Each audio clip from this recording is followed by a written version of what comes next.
Lead counsel.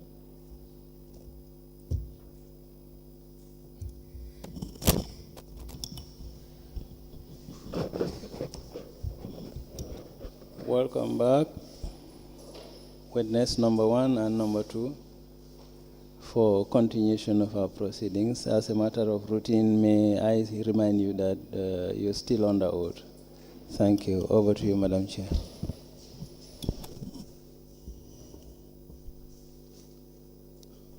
Mr. Jete, how are you? Fine, thank you, Council. I hope you've had your lunch. We have not, but we are fine. Very well. I believe we were discussing the compliance review for the year ended 31st December 2022.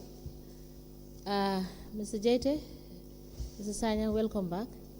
Thank you, ma'am. Thank you. The compliance review for the year ended 2022.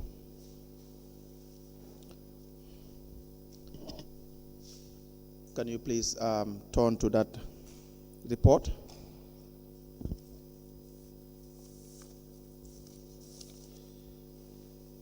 On page 25, where we have the procurement of fuel for 17,103. Are we together? Yes. So again, the non-compliance issues, there was no Form 100, Correct. 040 payment authorization attached, so these documents were not attached, these forms. Council, can you, what page are you on? Page 25. 25. Yes. Are we all together? Yes. Yes, so again, total disregard of the single sourcing method used to procure fuel at the value of 17,103. Is that correct? Correct. We have as well the repetition of the management's response, where in fact they highlighted that it is above the threshold, which is word for word with respect to the previous findings. Do you see that? Yes. Now on page 26, goods procurement of stationaries. Council, let me just find out from Mr. Sanyang. If you look at the point on the non-compliance, that is, there was no Form 100. I believe that was an error. Instead of, because in brackets you have the national requisition, which means there is an error in referring to the wrong form in this instance. The reason why I'm highlighting this, for this, it may be acceptable, but where repeatedly a particular form or legislation or reference is made and is wrongly made, there are two things that you can impute. It's either it is negligence, deliberate, or fraudulent. Three things. That is what you can impute from that act. All right? I just wanted to make it clear. Okay. Because here, you could see that it is clearly written that it is a requisition form. Yes. And if they mention Form 100, you will know that this is a genuine mistake, a type of mistake. Correct. You understand? Because it has already provided for you clearly that Correct. this is it. Correct. All right? So that is why when you were explaining that it might perhaps be some error, I did not buy that argument. All right? Correct. Thank you. Yes, you may proceed. The procurement of stationaries, page 26, $40,000. The contractor Ibrahima's printing, single sourcing, non-compliance findings, purchase order was not raised by the end user department. The procurement was above the threshold. There was no evaluation report by the contracts committee. There was no delivery receipt as stipulated. The supplier was not registered with the authority as stipulated in the act. Now again, this particular procurement they did not abide by the rules or the regulations. Is that correct? Correct.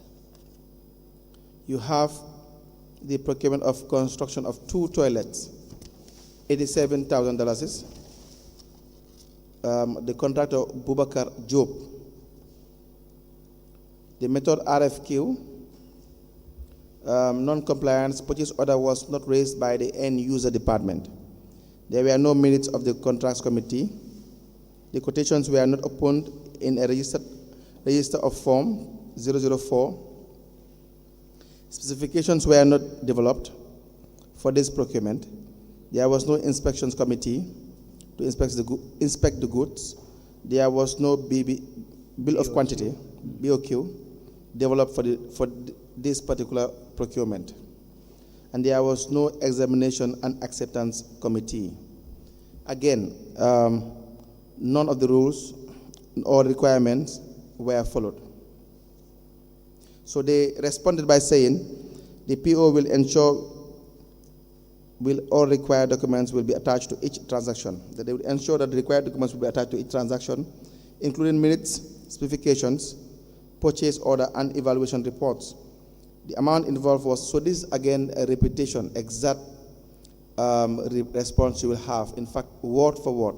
It's a copy and paste, word for word response you will have in most of the management response. Is that not the case? Correct. Before you proceed, Mr. Sanyang, is it not an inconsistency when you say in 3, 4, 5, in bullet point 5, when the team says there was no inspection committee to inspect the goods, because if you look at the procurement that was done, it is for services, I believe, not for goods. Did you see that? Yes, construction. It's works. Yes, it's for services, not goods, right? It's for simple Works, works. yes. Works. Works. So it's not goods, right? Yes. So it is wrong. So here, exactly, to inspect the goods, Yes. instead to inspect the construction, Works. probably, or the works, Yes. yes. Okay. So that will go to say that the it's referencing valid, is also wrong with which is a respect to the construction. provisions. So to inspect the goods is wrong. Are you getting me? Yes, And the provisions that have been highlighted are also wrong, right? yes, yes. Okay. Yes, Council, you can proceed. Now, with all the findings that we have discussed for the year 2022, which is just the same with 2019, 2020, and 2021, how will you say, or what is your opinion with respect to the compliance standard for Kerewan for the year under review 2022? Mr. Sanyang? Non-compliant. Mr. Jaite? I concur. So the conclusion that they are 53%, which denotes mainly compliant with Gambia Public Procurement Authority, will be very inaccurate. Is that the case? It is inaccurate. We have exhausted the discussion with respect to the compliance review for the year ended 31st December 2022, Madam Chairperson, for Kerewan Area Council, and that is the last for Kerewan Area Council. Are there questions from the commissioners? Mr. Sanyang, what is your overall assessment as to the findings of the team when it comes to the activities of Kerewan Area Council? Actually, like I said the last time, the citations may be wrong, but the facts in terms of non-compliance may remain the same. So my assessment, overall assessment will be that councils are not complying with the provisions of the law in terms of their procurement transactions. Thank you. Yes, Councillor. Any other question from the commissioners before I proceed? Now- Commissioners, do you have any questions? No questions. Now, Madam Chairperson, we will discuss Janjanbureh Area Council compliance review reports. We will start with the 2019, for the year 1st January 2019 to 31st December 2019, Janjanbureh Area Council compliance review. Please guide yourself through the mentioned or the aforementioned report.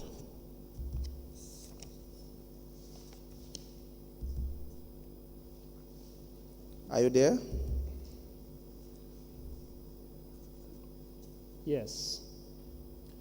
Please tell us the members in attendance in the entry meeting and exit meeting on page 5. They include Sambali, CEO, Buba Mane, Finance Director, Maria Tukande, Procurement Clerk, Dauda Sama, Finance Manager, and the rest are GPPA review team members. And the review team comprised of Mamadou K. Jallo, Assistant Operation and Policy Officer, is that correct?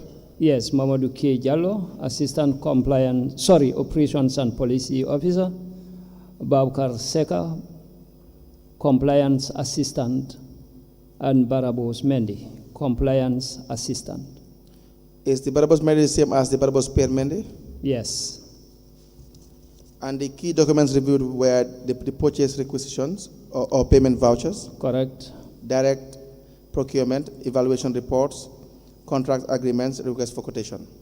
Correct. Now, the staffs directly involved in the review for 2019 for Janjanbureh, you on page 6, Mr. Sambali, Correct. that's the CEO. Maria Tukande, the procurement clerk. Correct. Buba Mane, the finance director, and Ibrahima Janko Sane. Is that correct? Correct. Now let's discuss they said all files were given to the reviewers. They were administered and recorded as recommended by the review methodology to enable the reviewers to give a total summary of the value of procurement. So again, in this particular procurement, the team had access to all the files that form these transactions or the procurement transactions for the year under review. Is that accurate? Yes. Now you have a table that shows the total procurement proceedings and their values. Can you run us through the table? The other procurement methods are not shown, and they started with the single sources.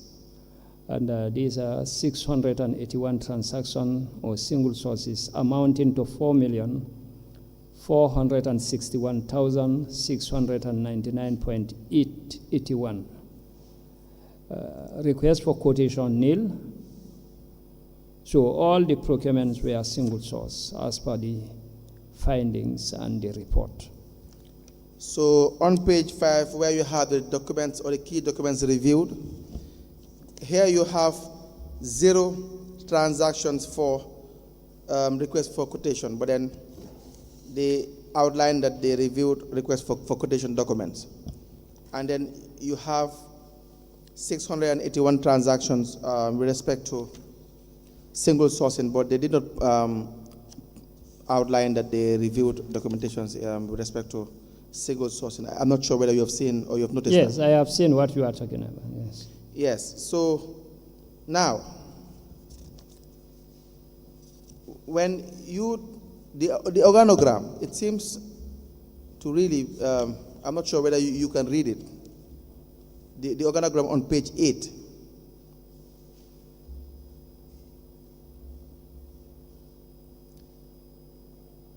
The way it is printed, one cannot really read through it to know. what the organogram is with respect to Janjanbureh Area Council for the year under review. All right, the writings are not clear, and it's very difficult for one to read. All right, we will come to that. On page 9, what are the non-compliant issues we have with respect to the SPU? We observe that the SPU is directly reporting to the Director of Planning and Development, which we found to be non-compliant to the recommendation of best practices. So, for the year under review for 2019, Janjanbureh Area Council, you find one strange practice that they have there, which is that the SPU being under the Director of Planning. In most instances, you will see that even though they do not comply with the requirements of the law, but then by having the SPU under the Director of Finance, as far as you're concerned, it should be under the CEO, that is the administrative head. But here you have it under the Director of Planning. Is that correct? Yes, it's according to the report, yes, it's under the Director of Planning. Now, the implications are as well the same with respect to not having the Director of, the SPU under the proper directorate. You said that the procurements may be individualized for personal gains, accountability and transparency are not assured, causes the use of wrong procedure, which can lead to wrong award decisions, and the value for money cannot be attained. So this is the same finding that you have had in fact most of the area councils. Correct. When they have the SPU situated under a particular department as opposed to it being under the CEO. Correct. Now, let's discuss a bit with respect to the functions of the contracts committee and vis-a-vis and the accounting officer as well. On page 10, what were the findings on page 10 with respect to the functions of the contracts committee? There is no evidence that the procuring organization has established a contracts committee in accordance with the Gambia Public Procurement Act, Section 47.3, 49, and the Gambia Public Procurement Regulation 18.2. However, the review team was informed that the following members have been appointed members of the contracts committee, but they did not provide any formal appointment of the contract committee as required in Section 47.3 and GPPR 18.3. Okay. Now, before we proceed to who the members are, I just want Mr. Sanyang to take us through the first heading on the report at page 10, which has the heading Selected Committee of Janjanbureh Area Council. Why I want you to expatiate on these committees that the report is highlighting that they found when they went for the review is whether the councils had difficulty in understanding the difference between an SPU and a finance committee. Because if you read the paragraph, it is telling you that the committee found, the review team found this committee set up by the council. And what I want to find out, if it is provided for in your records, whether they were not mistaking the finance committee to be the SPU? I'm not sure that it is a mistake on their side. I think for them, they have established different committees based on their operations, but that have nothing to do with the procurement, So in other words, you are telling us that they knew what they were doing. They decided to set up their own committees, not to comply with what the authority has provided for them to do. I'm sure they knew what they are doing. No. I'm sure. That is the clarity I wanted, because it clearly indicated the committees they have set up. They said they interviewed the CEO and the chairman, and they discovered that in all these committees, the procurement officer is not involved, and also the budgetary officer is in the finance committee only, meaning they conduct their activities within themselves only. Correct. There is a reason as to why I asked the question, because there are some municipalities that believe that, you understand, they have a right to set up their own committees without regard to what the law says from the authority. I think they have their rights to set any committees Yes. as per their operations, Yes. but when it comes to procurement, Yes. the rules are clear, and all procurements must be guided by provisions in the Public Procurement Act. All right. Council? So again, I was coming back to that point for a better understanding. When you said that they have different committees which consist of the councillors only, and you have in bracket the finance committee, establishment committee, and educational committee, why is that a problem? It is not a problem to establish committees.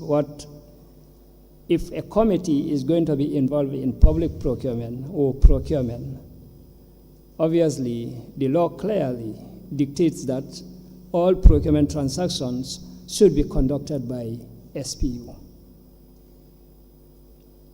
But they have a contracts committee that involves one Maria Tukande, whose designation is the procurement clerk. Correct. So, again, where is the problem? I still don't understand where the problem is. The law have not defined, the public procurement law have not defined what other committees would be, what the members would be, and so on. But what I am saying is, if any committee is to involve in public procurement, obviously the composition and the representation must be as provided for by the Act.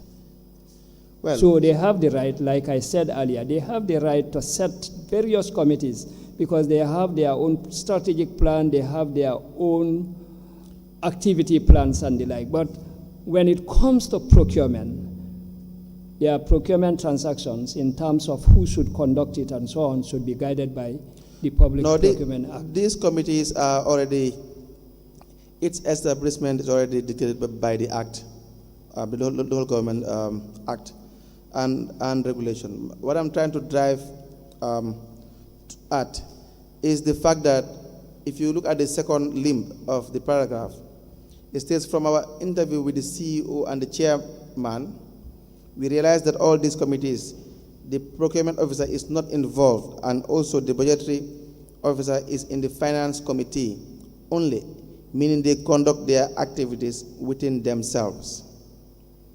So we want to have a summary of what this statement means. Activities probably may mean they are development activities, but if the activities involve public procurement and they are not involved in the procurement officer, it's a violation of the Act. No, the involvement of the procurement officer and the demand that the procurement officer will be a member of all these committees is quite different. You will see that when you say that the procurement officer should be part of the contracts committee, it makes sense. Of course, the SPU, the channel who you are supposed to be answerable to. Is that not the case? I think where the problem lies is when you have procurement being done in the with the exclusion of those who are qualified, that is, members of the SPU, to conduct procurement. Is that not the case? Correct. Yes, so again, when you look at the composition of the team, the contracts committee, you have the procurement clerk there, but then their appointment is not formal. Composition of the team. Where do we Same have? page, same page. That would be page 10.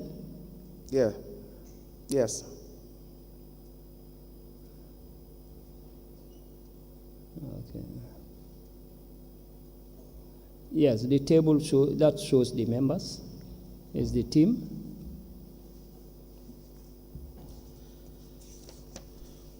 Now turn to page 11.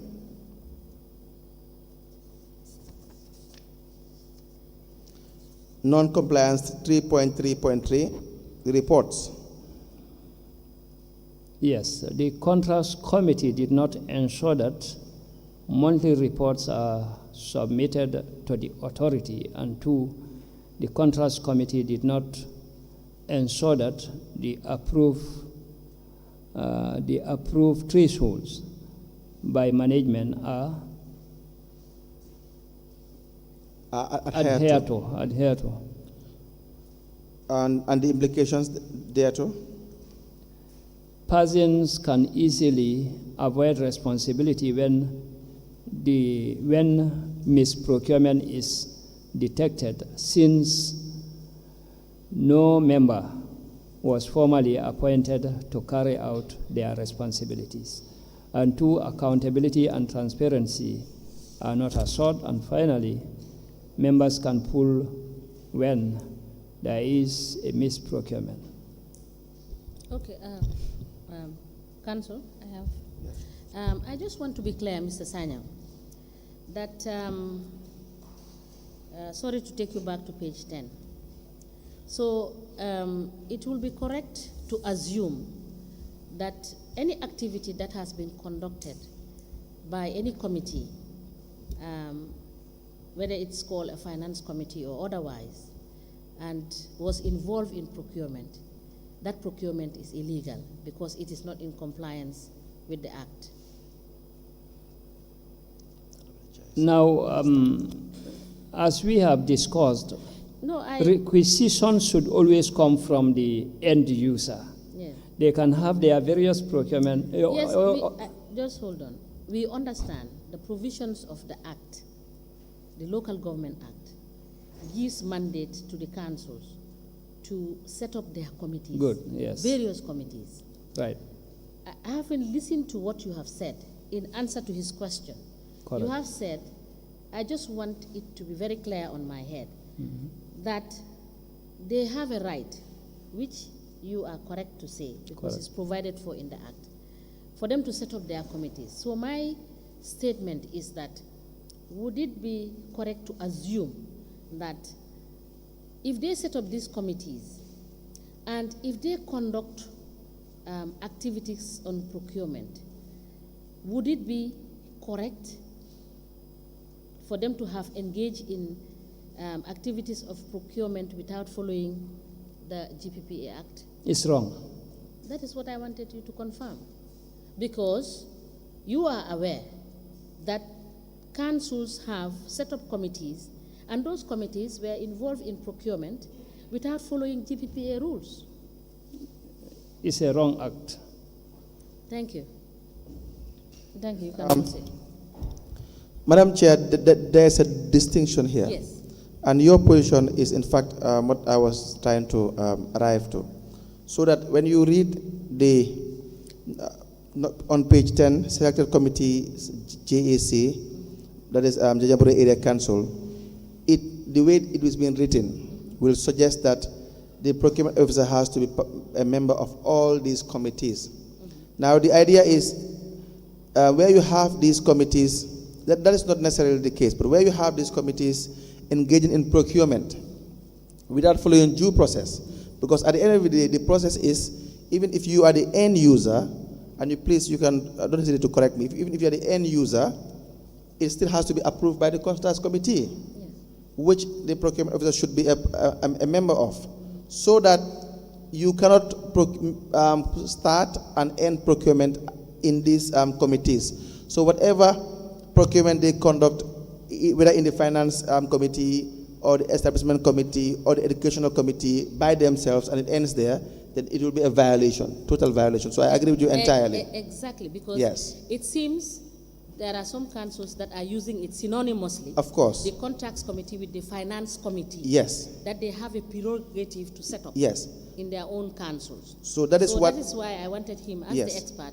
So to that is distinguish and explain. absolutely true. That is what the writer tried to explain here, but could not. So that when you read it, it will suggest that the procurement clerk should be a member of all of these committees. The idea is, in fact, these committees cannot carry on procurement entirely from start to finish without following due process.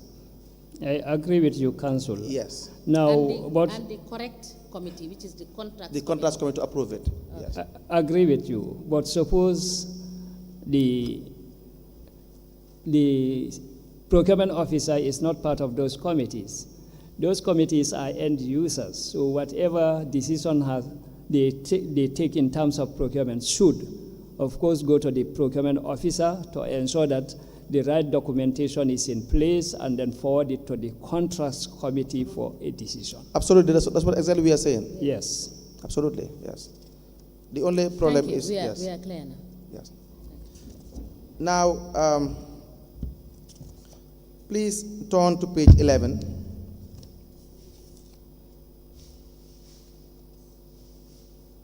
Who are the members or the staff of the procurement unit in the Janjanbureh Area Council?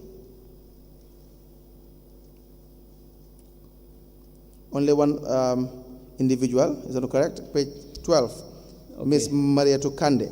Yes, page 12, not, okay, it's on page 12, yes. Yes, qualification, level 2. Yes, GPPI level 2. Ongoing studies, GPI level 2, and training. So what is the qualification? Is it an ongoing studies, GPPI level 2, or as at the time of the review, she had already completed the level 2 training? At the time of conducting this review, she was ongoing. Yes, the training was ongoing, but she has completed now. Now, non-compliance issues with respect to the specialized procurement unit.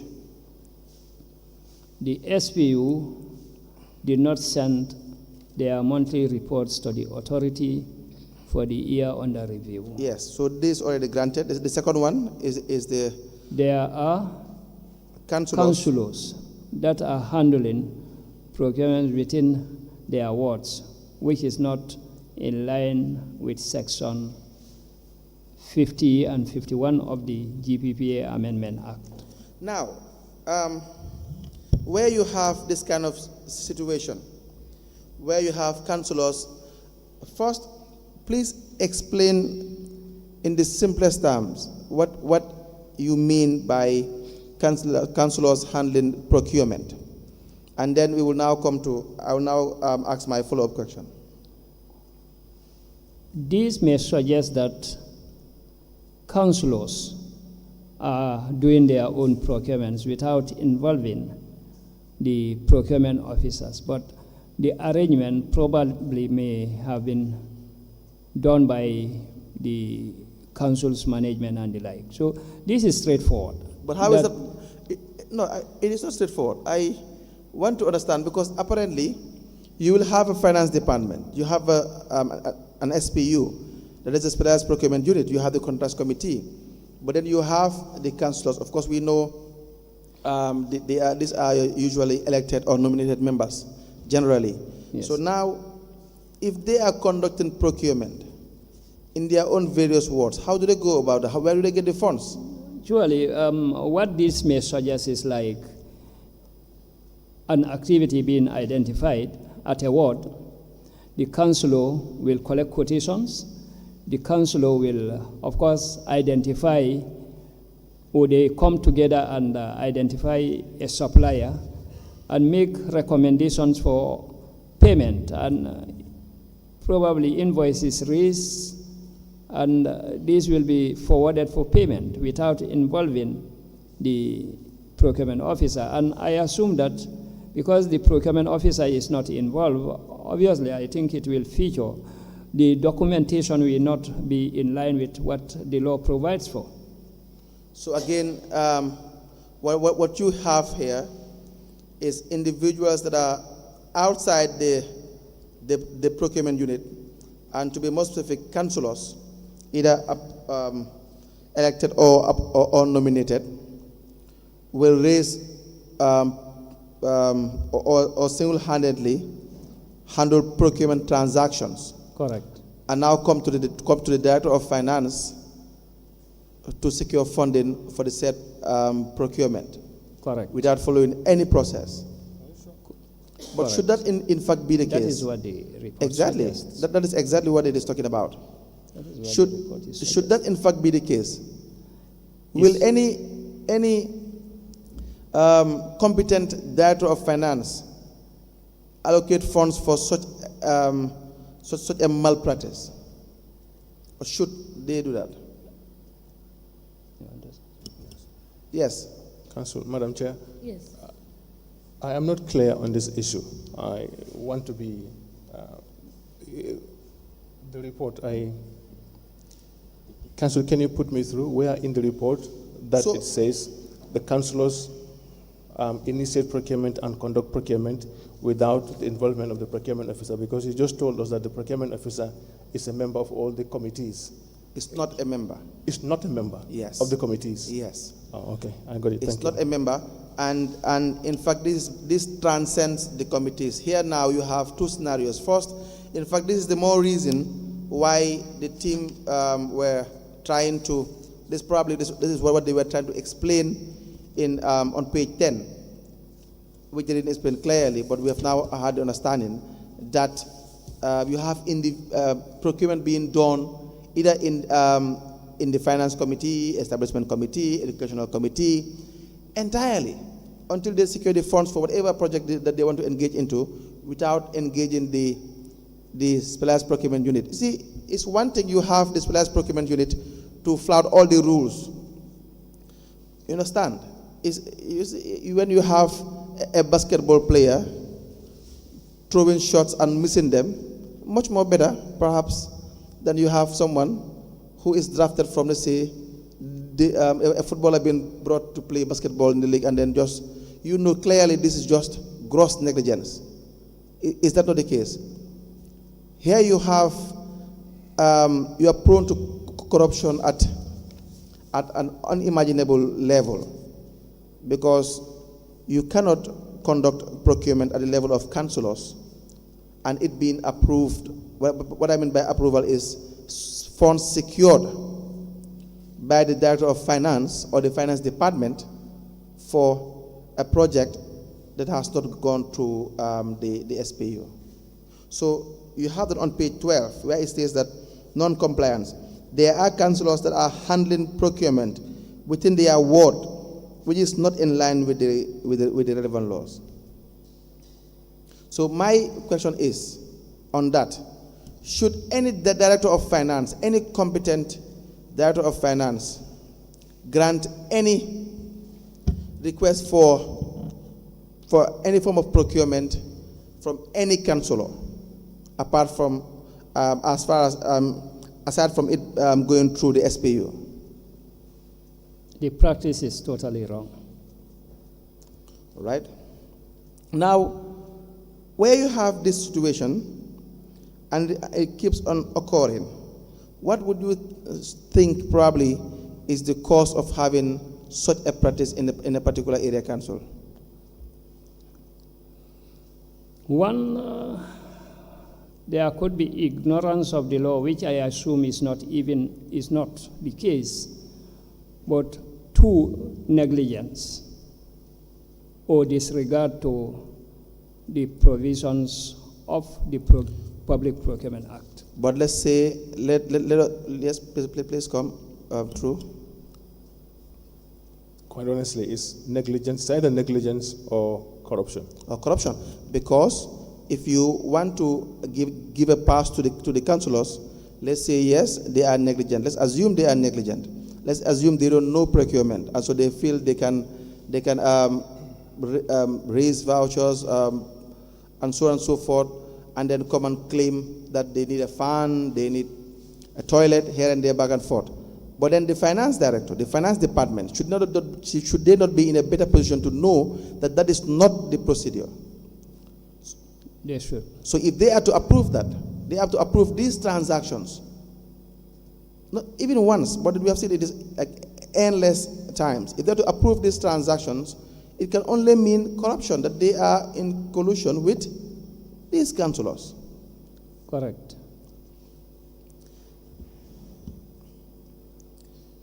Now,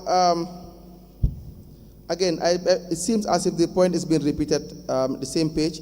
We observe that councillors were conducting procurement in their wards without presenting procurement items, receipts, invoices. So you see, there are no documentation to back any of their demands in relation to whatever they may come up with falsely to kind of suggest that they need a fan, a vehicle here and there, back and forth. So monies are just being approved. You see, the point is there are different. What we have learned from this procurement compliance review is that for every area council, they have a mode of operation. We have seen a particular area council where the finance director will use council's funds and put these funds in his personal accounts, and now be going back to the banks, understand, to secure loans or overdrafts, or situations where, in fact, the director of finance will go into the markets also to collect revenue. So this is another form of corrupt practices happening in Janjanbureh Area Council. Yes, Council. Yes. The last point on page 12, you have indicated that you recommended to the CEO of the Area Council to enter into a framework contract for the procurement, but you realized that the recommendation was not adhered to. At this point, you are aware and you knew that this particular CEO just didn't want to comply. So in that circumstance, what should have been the responsibility of the authority? Actually, we should have taken actions as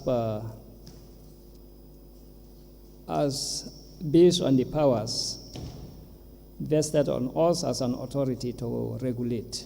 And you failed to take action.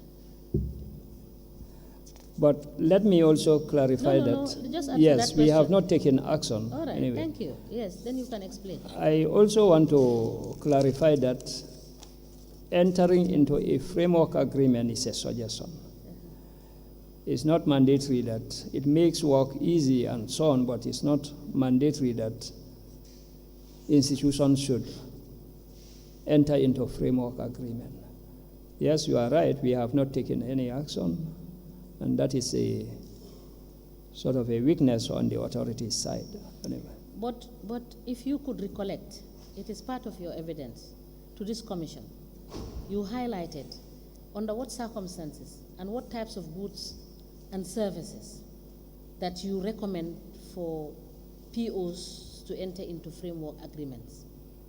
You told us that, right? Yes, yes. So you now coming to tell us that it is not a matter of what I said was you can recommend to make work easy for them. For example, goods but even that recommendation is backed by what is provided for in law, because you said if somebody is transacting on fuel, for example, you are better off doing a framework agreement because of the continual demand for it and the use of it. And based on procurement rules, that is the advice. You are not advising this out of vacuum. What I am saying is the provisions does not say that institutions shall enter into yes, we are all saying the same thing. But what I'm saying is institutions may enter into a framework agreement to make work or life easy for them.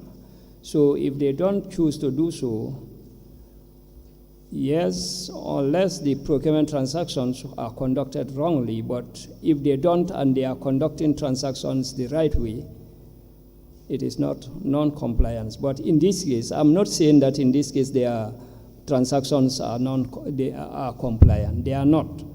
But I want to clarify that entering into a framework agreement is not mandatory. We understand that, but it is a reason because it is the antecedents of the activities that made your team to recommend that. Is that not correct? Correct. Yes.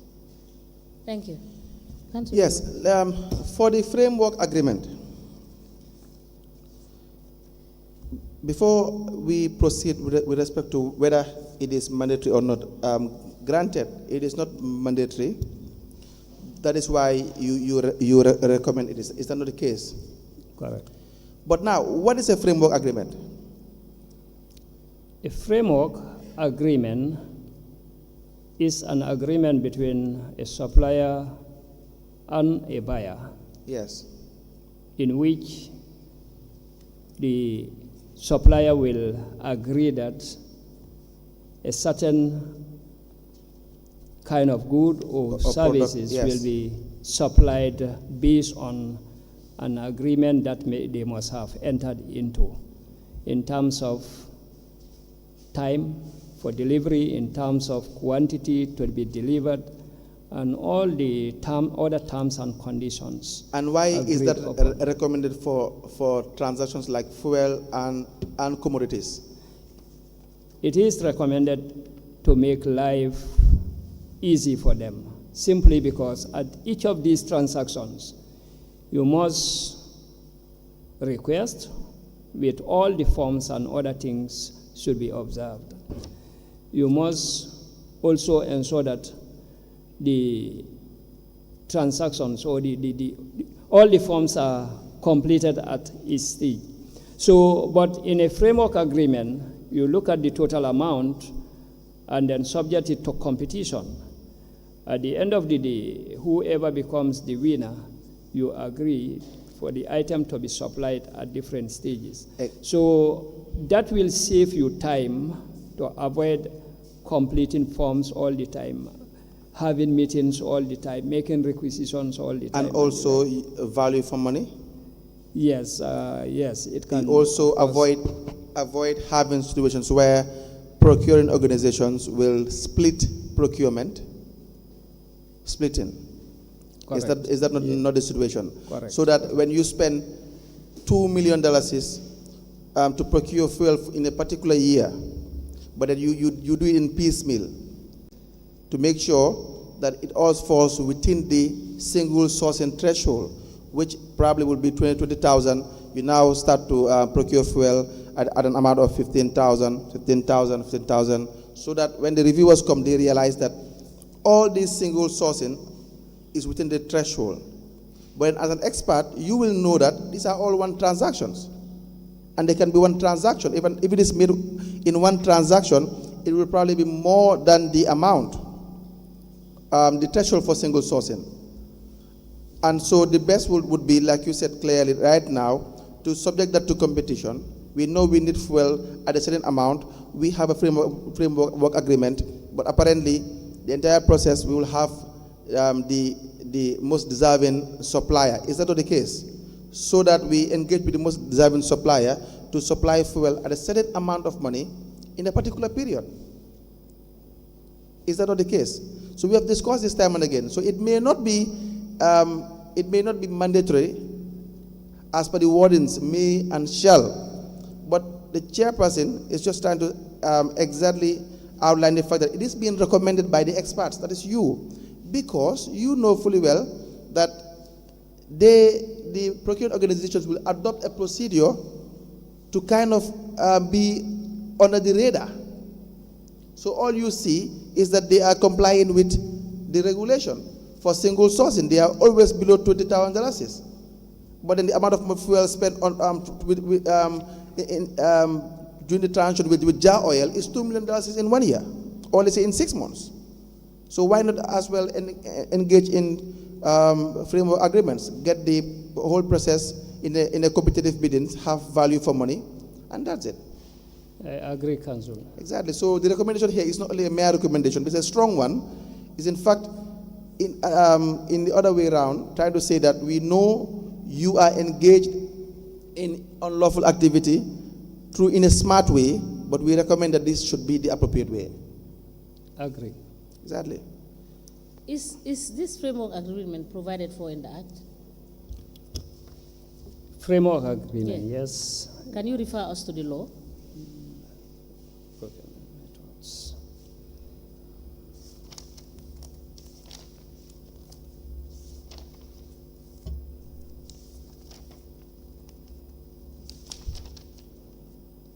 Framework contracts.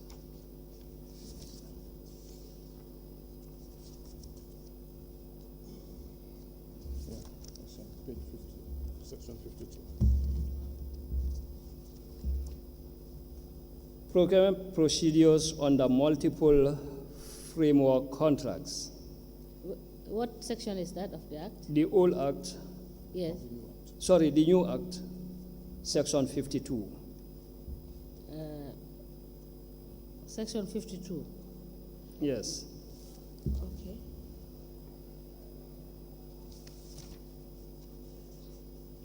Does it have a corresponding act in 2018? 2018 Act? 52. It should. It should have an. Yes, it should. It's on the procurement methods.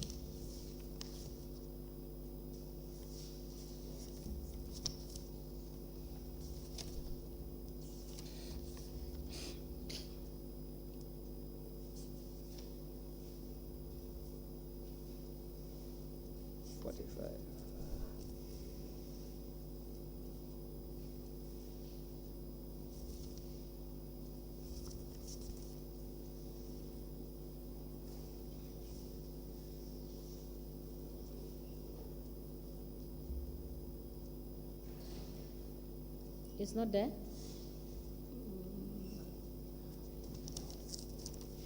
No, I have not seen it under the procurement methods, but I think you allow us time, I'll take note and then I'll get the right, I'll look at it and then So you see that single source. the section 52 one is very clear as to 52.1.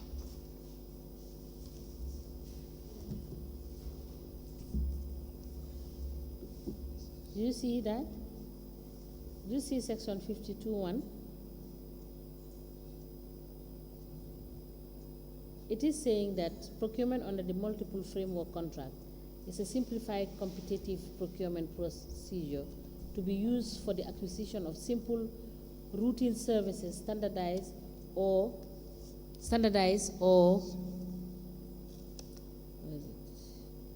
off-the-shelf goods, and simple or low-value works contracts required by procuring organization on a recurrent basis.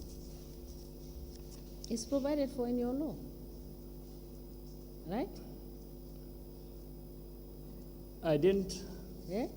I don't think I said that it's not provided for. No, I'm saying that. You know, you were explaining the fact that it's not mandatory. You cannot force them. But I am saying now that this is provided for in the law, and it's clearly telling you That the kind is of. mandatory. If the law is saying that this is what you are supposed to do, I think the Yes. law is saying that it's being simplified to make life easy for them. Yes. So if they don't want to make life and they are not violating the act, so what does that supposed to mean?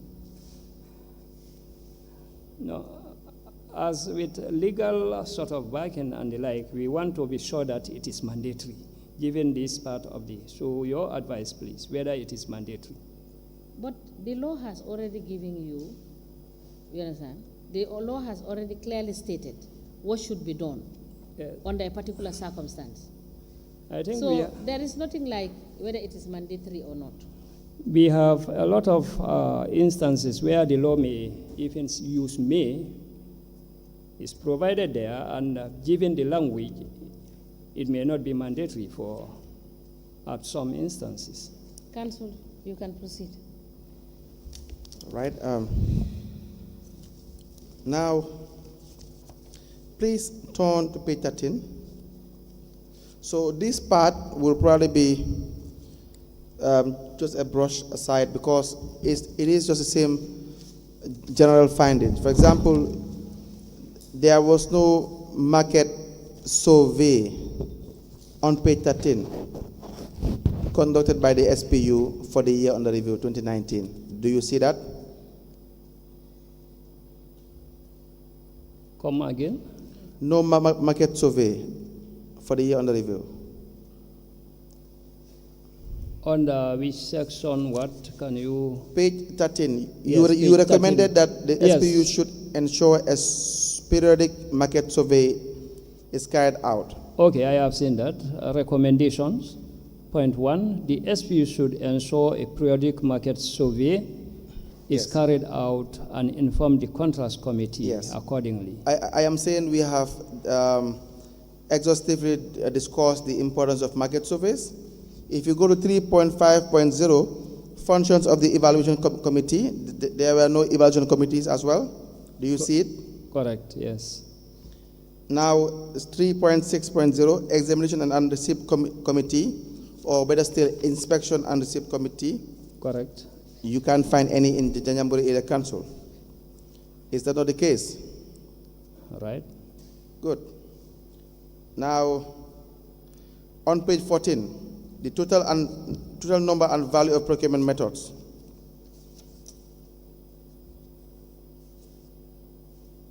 Are you there? Yes.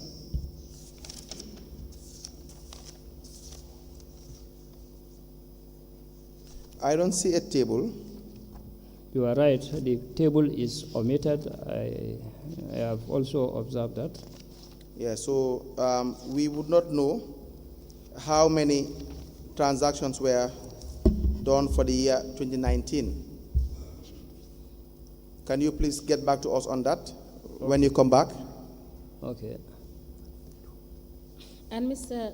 Sanyang, page 14, the citations of the legislations are also wrong. Did you see that? The same page. 14, the What? citation, the GPPA rules, 125, etc. No, under non-compliance. Yes. Committee as required by GPPR, yes. Okay. Gambia Public Procurement Regulation 125, 127, and 128, yes. Okay, you can proceed. Yes, so no table. We know that as far as this report is concerned, the entire procurement transactions, 100% were done through single sourcing. But then how many or what the number is, we don't know. So please avail us with the necessary information. Okay. On page 15, record keeping of the procurement activities, 0. The procurement organization were not conducting proper procurement record keeping. So if you look at your findings, you said the SPU should ensure all procurement activities are filed either in procurement method or monthly transactions as dictated in Gambia Public Procurement Authority. But the compliance is, it said the PO did ensure the procurement activities are filed as per procurement method. Non-compliance, the PO does not maintain a comprehensive and individual file for each procurement activity in contravention of the Act, Section 35. Some of the procurement files reviewed were found to be incomplete and did not have copies of the contracts committee meeting, the goods received notes, acceptance and receipt notes, among others were not attached. So, again, very poor records keeping for the year 2019. Is that correct? Correct, yes. Procurement planning, 3.9.0. If you turn to page 16, you said there was no annual consolidated procurement plan for the period under review. Yes. Now, which means where you have the consolidated annual plan, it was not approved by the PO, that is the procurement authority. Is that the meaning? Yes, meaning the PO is not buying in accordance with what is being, in something that is being planned. They are just buying whatever they want to buy and not planned. In fact, it appears, I don't even know why they use the word consolidated procurement plan, because there appears to be no plan in the first place. If you look at the second point, there was no annual procurement plan presented to the reviewer under the year under review. So in the first instance, no procurement plan for the year 2019. Correct. Which makes all the procurements being done for 2019 to be unlawful, generally. So on page 17, the contracts awarded to non-registered suppliers. Do you see that? Yes.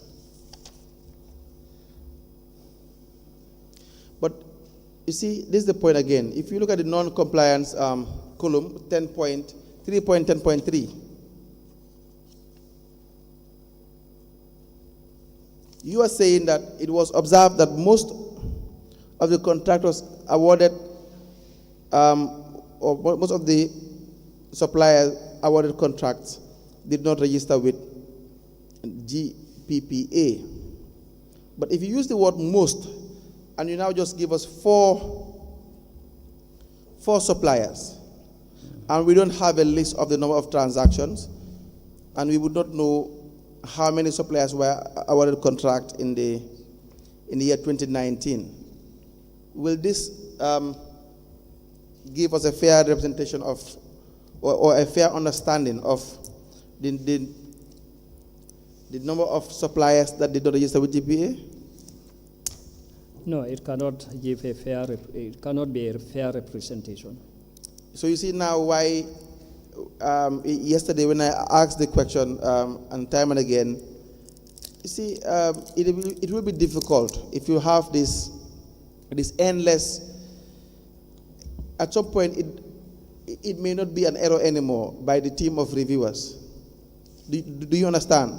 Yes. It will be difficult to convince anyone that these are just mere errors. In the beginning, we treat them as errors. At some point, that's why I start to call out the names of the reviewers, because at some point it appears as if there is some collusion here and there, because you cannot tell me, but the assumption is anyone that's employed in the public service is competent to do a particular job, unless otherwise proven. So for me, if you are competent to do your job and you are seemingly making these basic errors, but then they go deep into the heart of the information you are supposed to put forward for public consumption. And so it appears as if you are trying to bury certain, in law we call it burying evidence. You are trying to bury evidence or destroy evidence, destruction of evidence. This is where what it kind of shows. Because you cannot mistakenly fail to outline a table which will tell any reader the amount of procurement activity conducted or the number of suppliers dealt with in a particular year. These are just basic things. You can't tell me it's so difficult. If you can review 409 transactions, you can as well, because some of those suppliers will be dealing with the area councils in 5 occasions, 6, 7, 8, 9, 10. So you will have a smaller number. Why can't you just give us a list of the suppliers for 2019 that a particular institution dealt with? And then through that number, you can still again give us another list like this as to how many of those suppliers that you have listed are actually registered with GPPA. Now, the reason being, if you want to make it an issue regarding the severity of non-registration, GRA tax clearance, there could be biasness in supply identification. Non-registration with the authority is interpreted as a probable failure to pay tax, since GRA tax clearance is a prerequisite for GPPA registration. a potential loss of revenue to government. The Commission has really hammered on this point as to, in fact, we don't even know the amount of loss. We don't necessarily have to know exactly how much, but you can have a fair understanding as to, okay, fine, they are supposed to, all these 10 suppliers that did not register, ideally would have been paying X, Y, Z. So this is the magnitude of the revenue we are talking about that has been denied by these institutions. They are denying government. And when I say government, I mean the Gambian people. So the small table, 4 suppliers out of these so many suppliers we have been told that did not register, is really an unfair representation. Mr. Jete? Yes, Council. The consistency, the trend, and the magnitude of violations we have seen in the reports prepared by my own institution. And I must say this first, that these are during periods when I was not at the authority. And so anything I say might be considered as if, well, you were not there. But this has happened even during my time. We went through 2022, and this is during my tenure. It happened. So I'm not trying to be any bias here. No, I understand. The point is, this is not acceptable. And I really, like I said, this cannot be termed as errors. These are not only errors. This is beyond errors, because some of the staff have been at the institute, at the authority for a long time. They have experience. And this is not really just an error. I agree with you. Exactly. At some point, it will go beyond a mere error. So now on page 18, no specifications developed. Well, we expect this, in fact, in all the area councils. Reports to GPPA 3.17.0. They don't comply with these things. They don't really respect GPPA, or GPPA is a friend. So some of these, to some of these people, like those who conduct these reviews. So we turn to page 19. Value for money. The same old story with the area councils as well. The PO does not undertake market surveys. We have been saying this time and again. Negotiation. At some point we had this discussion, Mr. Sanyang, the importance of negotiation. You're using public funds. You want to have value for money, but you also want to spend less if you can, to make sure that you just don't pay, let's say, for example, $100,000 to purchase a laptop, when you can purchase the same laptop with the same quantity, with the same quality, $100,000 is through another dealer. So it's important. Every dollar counts when it comes to public funds. It goes to the right supplier, get the best goods or services, and also, if possible, save some funds for the public. But individuals in their respective offices decides that public funds should be their private businesses. That is what is happening. Now, we spoke about the contracts management. Same old story. You see, at some point you get tired of talking about the very fact that you hardly have a compliance in relation to some basic things. The only one I was seeing was the purchase order, which I thought was used as a scheme to just have a basis for corruption. But at some point, they don't even see the need to even raise a purchase order or the requisition form, for example, where you even have to stipulate things that are needed, for example. They don't even bother themselves. But in one way or the other, finance directors are making sure monies will be available for whatsoever project. They make sure that you don't even have to fill any form, follow any procedure. If you want $100,000, it will be out. I will make sure it will be out, whether that goes zero or not, who knows. Chapter 4, specific findings. Madam Chair, I will now discuss the specific findings for Janjanbureh Area Council. Page 20. Page 20, the first one will be the procurement of gas oil. And the amount is $45,486. It's through single source. The compliance findings, purchase order was raised by the end user department. The procurement method is within the threshold.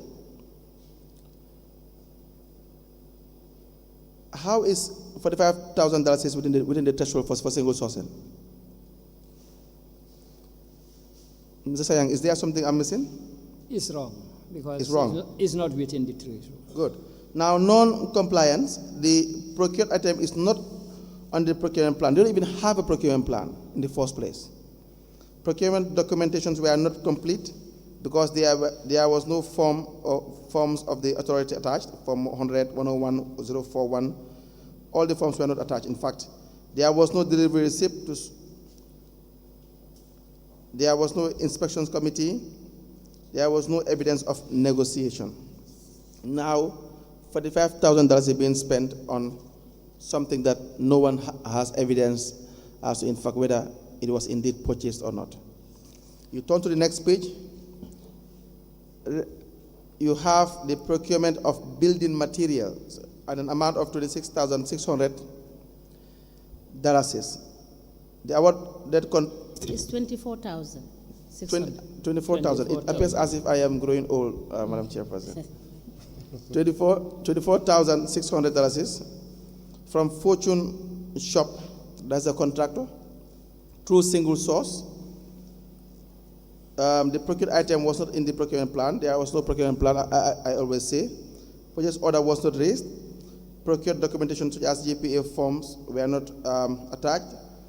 No minutes of the contracts committee. No delivery receipt. The amount, needless to say, the amount is above the threshold. Is that correct? Correct. So in summary, no adherence to the requirements of the regulation or the law or the act. You turn to page 22, spare parts, 21,550. Contractor Abdullah Cisse Santayala, through single source. The amount involved is above the threshold of single source. The procured item was not part of the procurement plan. Purchase order was not raised. No minutes, no delivery receipt, no inspections committee.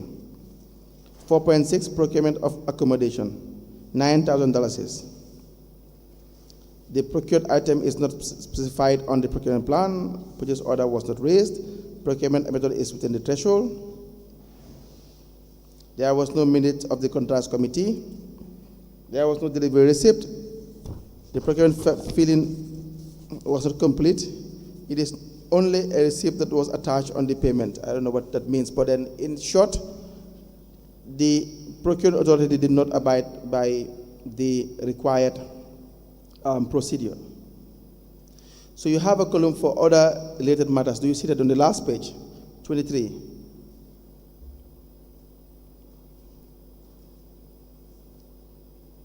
Where you were summarizing the procurement conducted for the year 2019 for Janjanbureh Area Council.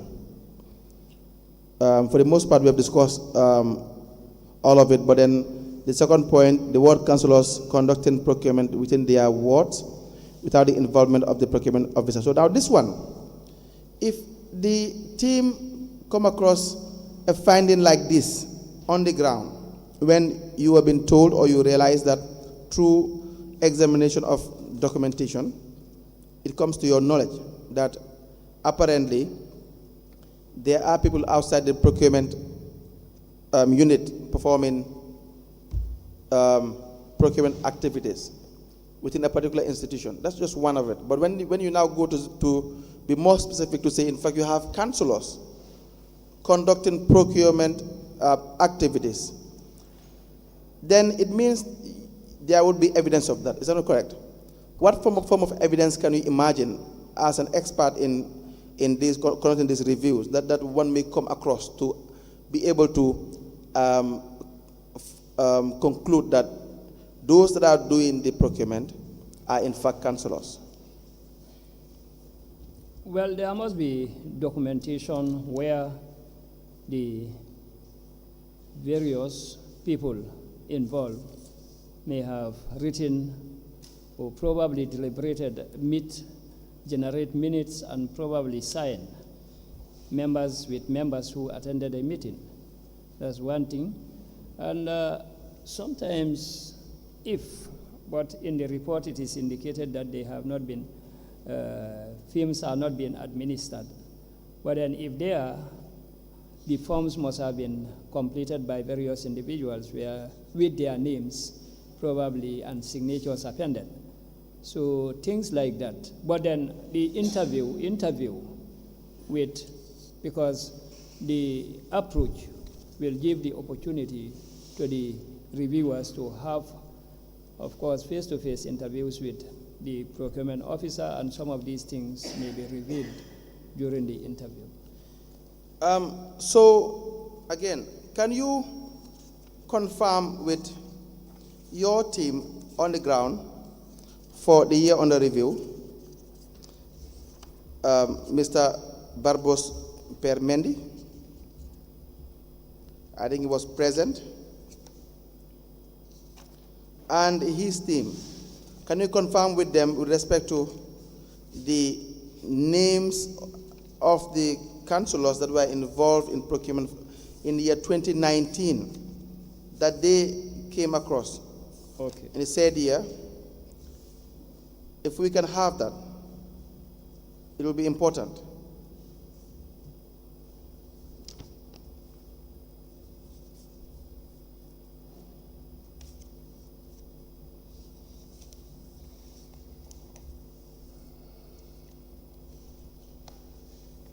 And if possible, the procurement activities that they conducted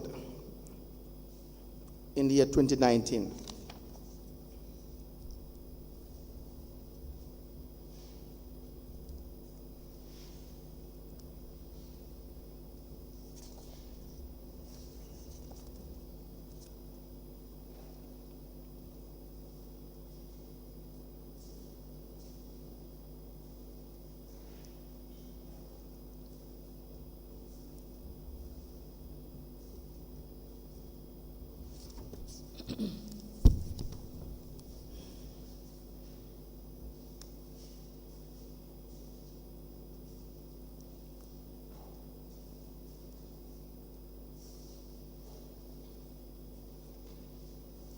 Yes. Yes. So just to be on the record, Madam Chair, on page 6, before I conclude with respect to the 2019 file, on page 6 we have the total procurement proceedings and their values, where we have 681 transactions at a value of 4,461,699.81 bututs. And there were no requests for quotation for 2019. And the team reviewed all the 681 transactions. So even though this one, they said that Janjanbureh Area Council were non-compliant, but even to say 45%, I think they were grossly not compliant with regulations. Mr. Sayang. Well, yes, as observed, there are a lot of non-compliance issues, and we can conclude that they are non-compliance. Yes. And the percentage, probably I cannot confirm. Exactly. That one is going to be very difficult to establish at this moment. All right. Thank you very much. So So it would we could assume that the random selection of particular procurement activities is not a fair representation of what they have reviewed. Again, given the total population versus the ones selected, yes. And we have also seen that repeatedly in this report, it has highlighted the fact that councillors were actively engaged in procurement. Correct. And also the report did indicate that there is a possibility of not reporting procurement activities that have been conducted, that there is a possibility of the council not reporting Certain procurement activities. Correct, yes. And is this a recurrent issue with all the other municipalities, given the evidences that you have provided? If my memory can serve me well, I think it was mentioned in one of the reports that is a probable, there are instances where the true picture of transactions conducted are not being reported. Yes, because the reason why I asked that it is whether it is not an unfair representation goes to corroborate the fact that there are so many activities that were not reported to the reviewers. Right? Yes.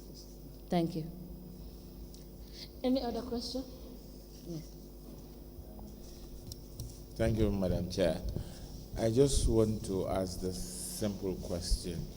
Is it that, do you have a set people to go to all of these councils, or do you select, and maybe today it's Congria, tomorrow is as heads of the inspection team or review team? Do you change the makeup?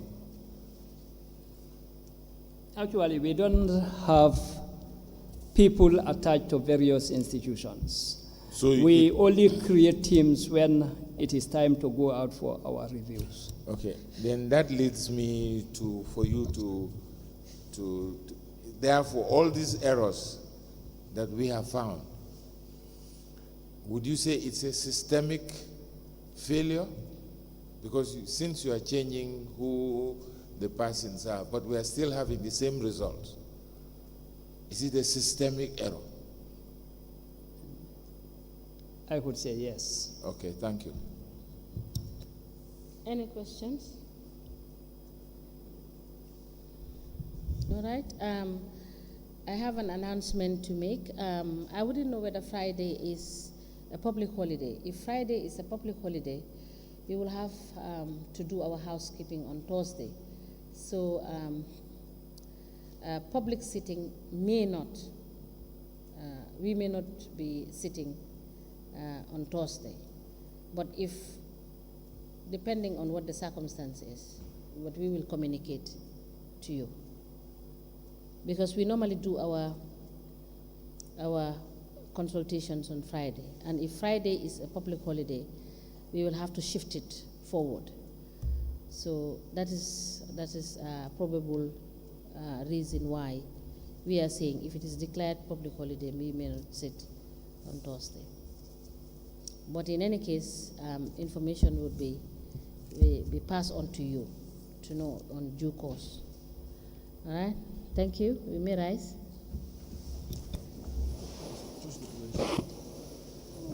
Thursday. Tomorrow is Thursday. Then. Wow. Okay. We'll find out.